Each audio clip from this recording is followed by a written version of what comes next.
हम उस तरह की तैयारी नहीं करते जानवरों की। बाकायदा भैंस की प्रोडक्शन के लेने के लिए ना उसको टाइम देना पड़ता है बहुत ज़्यादा, ठीक है ना। और दूसरा हमारे पास जो रिसोर्स अवेलेबल है हमने उसी के अंदर हमने वो चीज़ करके दिखानी है जो फार्मर के लिए इजीली मतलब है कि फार्मर अफोर्ड कर सके। हमारा जो है ये बिजनेस इकोनॉमिक्स मॉडल हम उस तरह की रिसर्च करके देते हैं ताकि फार्मर को हम ऐसी चीज़ बताएं कि फार्मर उसे अडॉप्ट कर लें। कोई ऐसा तरीका हम उसे नहीं बताना चाहते कि आप फर्ज करें कि आप देसी घी दे दें या फला चीज़ दे दें, आप वो इतना खर्चा भी करें दूध लेने के लिए, उसके ऊपर फिर टाइम बहुत ज़्यादा लगता है। कोई ऐसी चीज़ हम बताएं कि इजीली हर बंदे की अप्रोच के अंदर हो। आप प्रेग्नेंट जो जानवर है यहाँ पे जी जी, उनकी कैसे तैयारी करवाते हैं? कोई स्पेशल डाइट वगैरह देते हैं? स्पेशल डाइट कुछ भी नहीं हमारी, मैंने बताया कि एल्डी ग्रीन वाटर देते हैं और साथ में 2 से 2.5 kg बंडा देते हैं। हाँ, इस दफ़ा क्योंकि कनोला हमने खुद काट दिया था, कनोले का हमने फीड भी बचा के रखा था, तेल हमने निकलवा लिया था सरसों का। हमारे पास कुछ जानवर बहुत ज़्यादा वीक थे तो BCS इम्प्रूव करने के लिए हम उन्हें फिर हफ्ते में 1 या 2 दफ़ा वो सरसों का तेल बंडे के ऊपर डाल के दे देते। पर एनिमल कितना सरसों का रिकमेंड करते हैं? एक जानवर 2 से 3 kg मेरे ख्याल से बहुत है पर डे ये तो तकरीबन 100 से 200 ग्राम बहुत है। 100 से 200 ग्राम बहुत है, 1 दिन या 2 दिन या 3 दिन छोड़ के आप दे देंगे। डॉक्टर साहब अपने एक्सपीरियंस की बात शेयर करें कि बाईपास फैट बेहतर है या सरसों ऑयल या कोई और ऑयल घी वगैरह?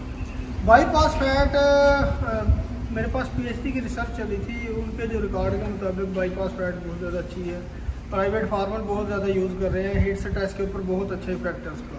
मिल्किंग एनिमल के अंदर अभी तक मैंने ये यूज़ नहीं किया सरसों ऑयल, तो वो उसके बारे में भी कुछ कह नहीं सकता। हाँ, बताया कि प्रेग्नेंट एनिमल जो हमारे पास जो हीफर्स थी उनको हमने सरसों का तेल दिया था, बहुत अच्छी उनकी मतलब की डेवलपमेंट हुई थी। पर डे के हिसाब से दिया था या वीकली? नहीं, ये हमने वीकली 2 टाइम किया था।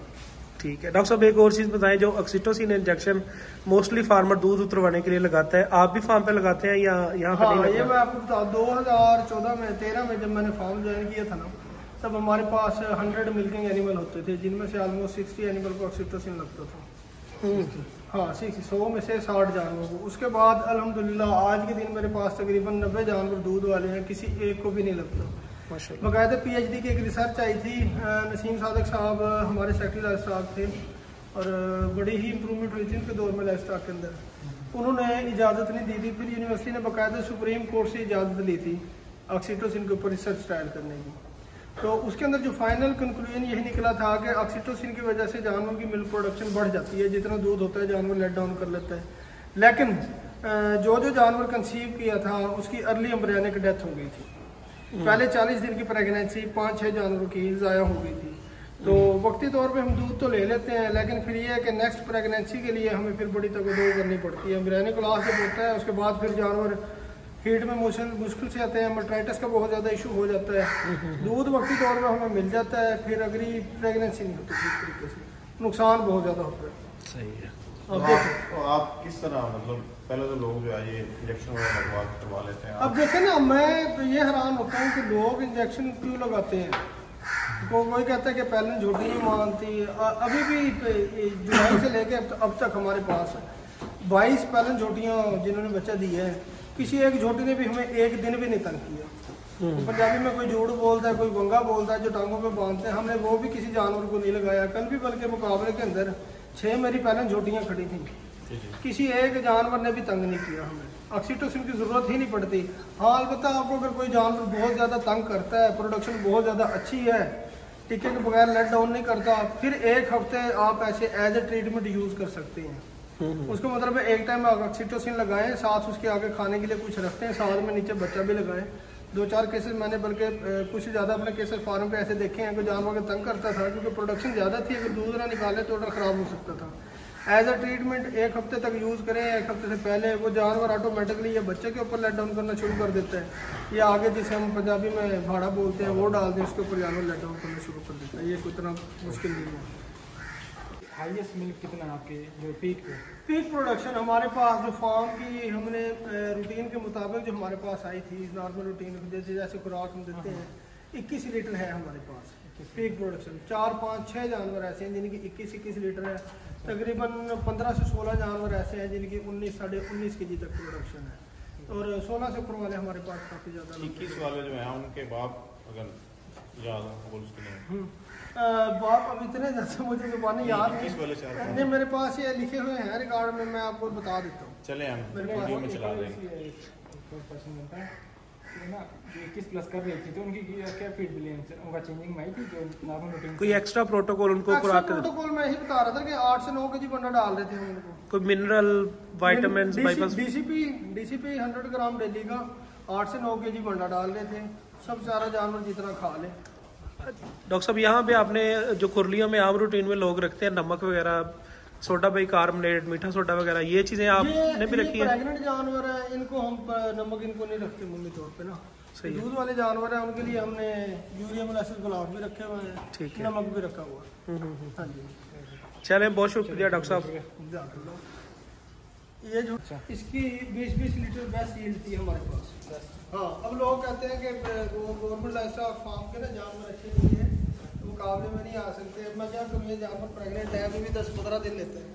तो ये हमारी बदकिस्मती है कि जब भी मेला हुआ हमारे पास अच्छे जानवर या तो लेट लैक्टेशन के अंदर होते हैं या बिल्कुल प्रेग्नेंट होते हैं, सोने के लिए तैयार होते हैं। तो इसकी प्रोडक्शन जो है इसकी है 3254 लीटर 320 दिन की। और इसके साथ जो खड़ी है ये तो वो उसकी 10-22 की जो डॉक्टर है उसकी माँ है, उससे आगे वाली इसकी 2900 लीटर है। उससे आगे जो खड़ी है उसकी 240 दिन की 2600 लीटर है, जो बच्चे सोने के लिए तैयार है। भूरी भैंस का 225 दिन का 2699 केजी दूध है, 2699 केजी दूध है, 2700 लीटर ऐसे समझे 225 दिन का। उसके आगे जो खड़ी है उसका 8वां सुबह है 25 नंबर का। इसका भी हमारे पास 17-18 केजी दूध होता है इसका। हाँ जी, इसका भी हमारे पास 250 दिन का 250 किलो दूध है। डॉक्टर साहब एक और चीज़ बताएं कि जो जानवर आपके पास प्रेग्नेंट हो जाते हैं, जी जी, एक तो प्रेगनेंसी आप कब करवाते हैं, सोने के कितने दिन के बाद आप रूटीन में करवाते हैं, कितने दिन के बाद जानवर जो है ना वो आपका कंफर्म प्रेग्नेंट हो जाता है? वैसे मैं फार्मर्स को भी यही मशवरा देता हूँ कि जब भी जानवर काम करता है ना, अगर पहले 2 महीने या 3 महीने लगा दें, 90 दिन के अंदर अगर जानवर हीट में नहीं आता, एक दफ़ा आरपी करके बच्चादानी का स्टेटस चेक कर लें, कोई सोजस तो नहीं है, कोई इन्फेक्शन तो नहीं है किसी किस्म को। तो हमारी मैक्सिमम कोशिश यही होती है, सिवाय इन दिनों के अब जैसे जैसे जानवर काम करेंगे आगे हीट स्ट्रेस बढ़ता जाएगा, उन दिनों के अंदर जानवर AI भी हो जाती है, लेकिन एम्ब्रियोनिक लॉस होता है कुछ। और जो जानवर हमारे पास जुलाई अगस्त के बाद काम करना शुरू करते हैं वो ठीक काविंग के 2-3 महीने के अंदर अंदर हीट में आना शुरू हो जाते हैं, सिवाय चंद है कि जिन्हें कोई क्रोनिक मेट्राइटिस का इशू हो जाए उसको, या अगर कोई शाज़ नादरी कभी कोई डिस्टोपिया का केस आता है उसकी प्रेगनेंसी लेट हो सकती है। बाकी अल्हम्दुलिल्लाह ऐसा कोई सीन नहीं। सही हो गया। एक और बड़ी बात है, ये 28 है, ये हमारे पास बहादुर